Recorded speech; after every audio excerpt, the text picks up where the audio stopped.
the bank generally, I'll just talk about Sahl and our role as the Sharia Advisory Committee. The word or the name Sahl, it is an Arabic word that means simple or easy. I remember when we were grappling with this name, because I was there before the name was there, and we had to come up with a name. We ended up with this name Sahl because we say actually Islamic banking is supposed to be simple, supposed to be easy. It's not supposed to be complicated. Hence we came up with Sahl, which is the KCB Sharia compliant window.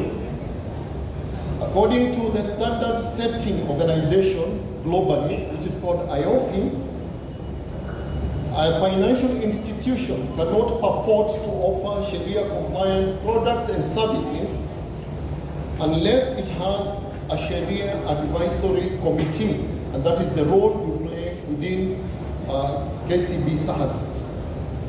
We are not employees of KCB, though we are part of KCB. We offer independent expert advice on Sharia compliance. I can divide the role into three. One, they propose services or products. Before they are rolled out to the customers, we have to approve them as being Sharia compliant. That is step number one. Step number two, at the implementation stage, we also supervise to ensure that even during the implementation, whatever we have approved as Sharia compliant, then it is implemented in a Sharia compliant way. And that's why we have Kennedy, the head of the unit, and we have a Sharia auditor sitting within the bank and the other staff who ensure that the implementation is Sharia compliant. The third role comes towards the end. Periodically, we do what is called a Sharia review or audit to see in the past period how have we been faring in terms of Sharia compliance.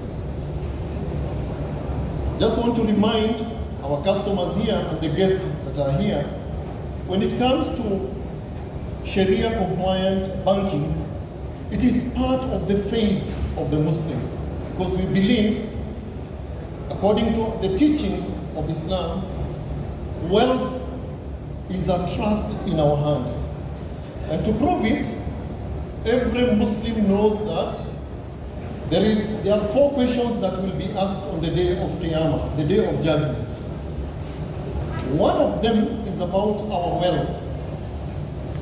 Question number one, how did you earn your wealth? Min ayna iktasabta?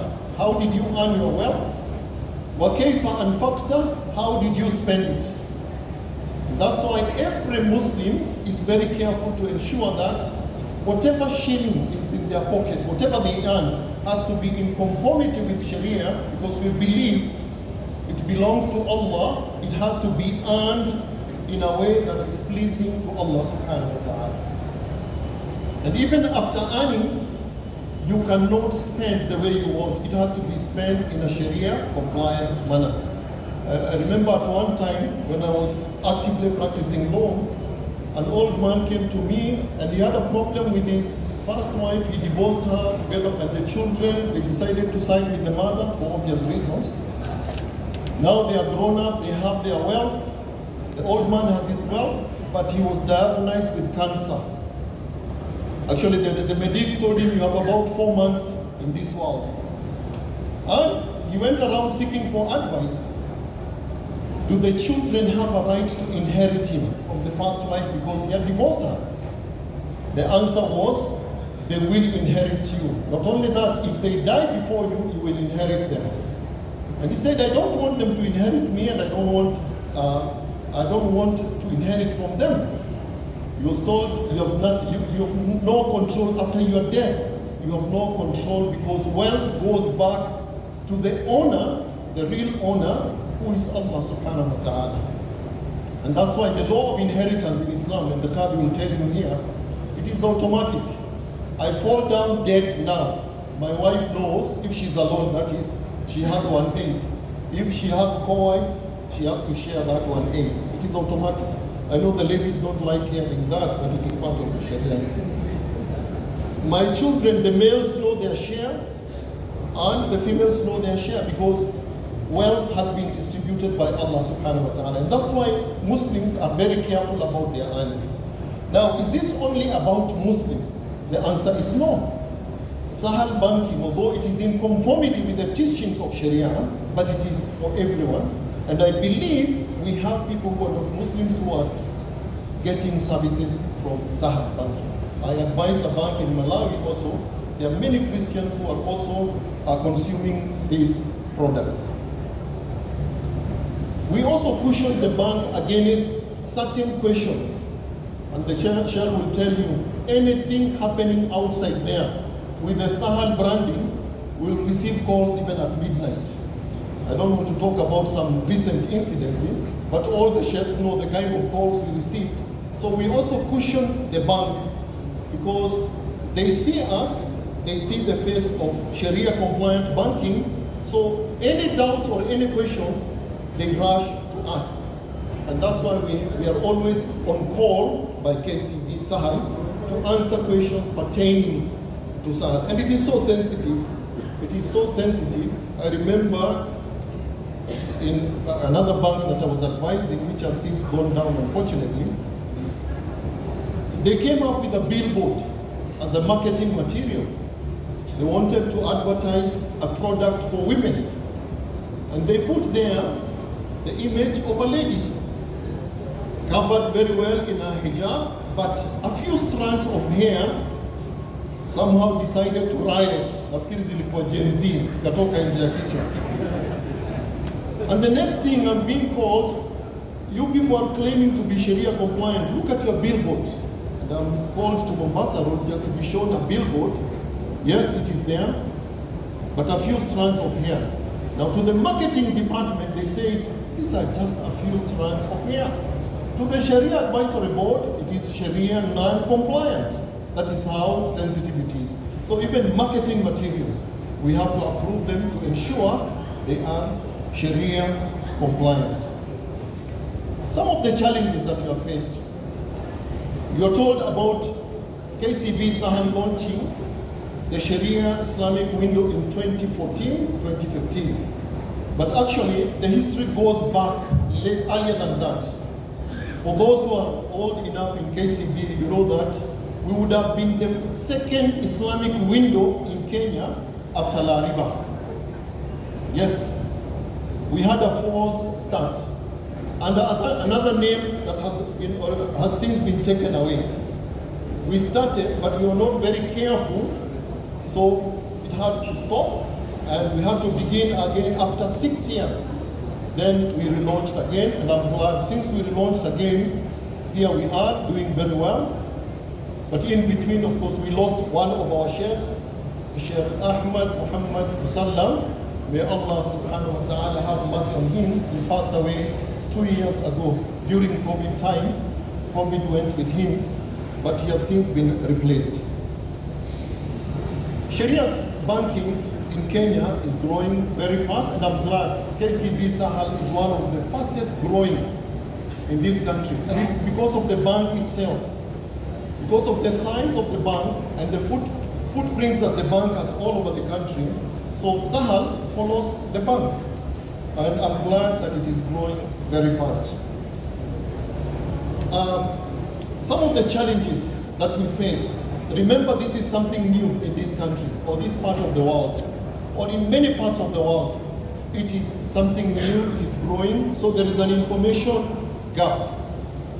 Many people do not understand the difference between profit and interest, and those who do not understand will quickly dismiss Islamic banking in this country as just a gimmick. It's just an exchange of words from profit or from interest to profit. So we need to invest a lot. I'm glad the bank management is well represented here.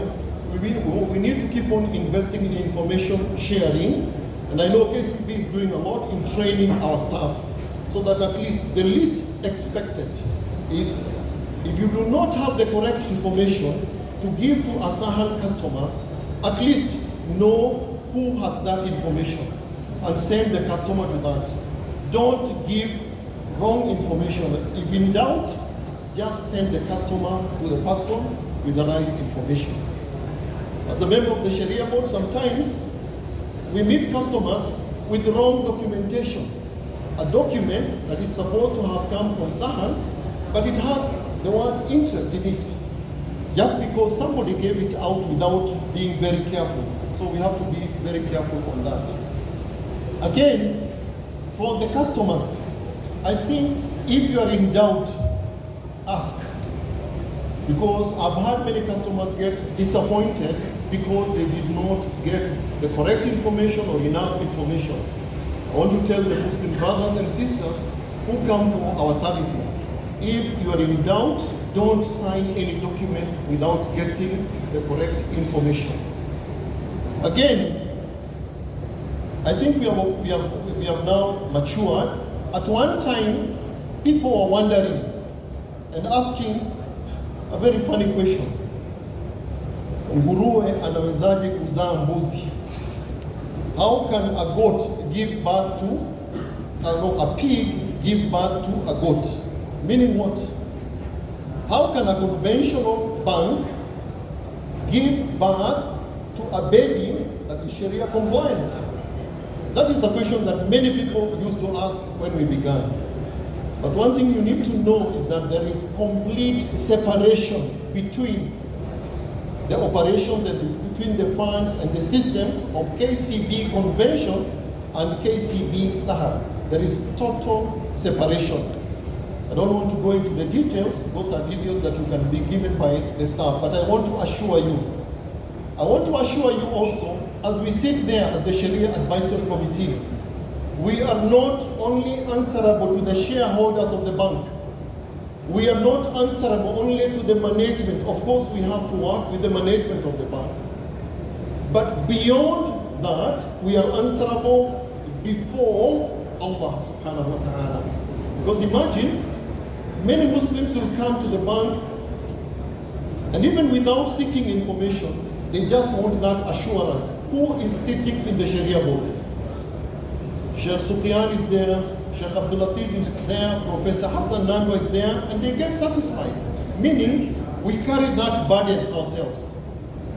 That we are assuring you, to the best of our knowledge and information, whatever KCB Sahl is giving you is Sharia compliant.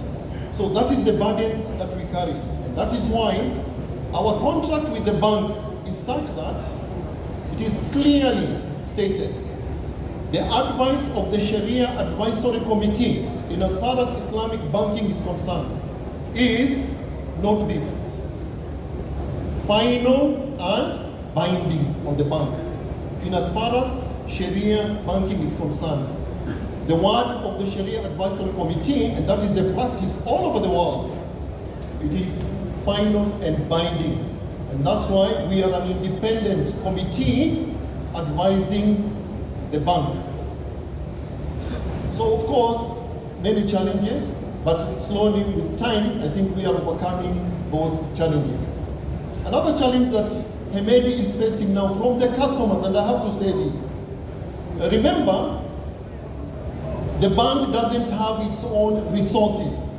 I'm telling this to my Muslim brothers and sisters. The bank doesn't have its own resources. Whatever money the bank has belongs to the customers, other customers. So, any facility extended to you, murabaha, musharaka, or any of those Sharia compliant services, remember, the bank has taken the resources belonging to other customers of the bank and given to you. And this is an amana. It is an amana. Remember again, KCB Sahl is not a charitable organization. It is a business that is Sharia compliant, and we have to cooperate with them for them to be able to give the service, the correct services. So, we should not take it as a charitable organization.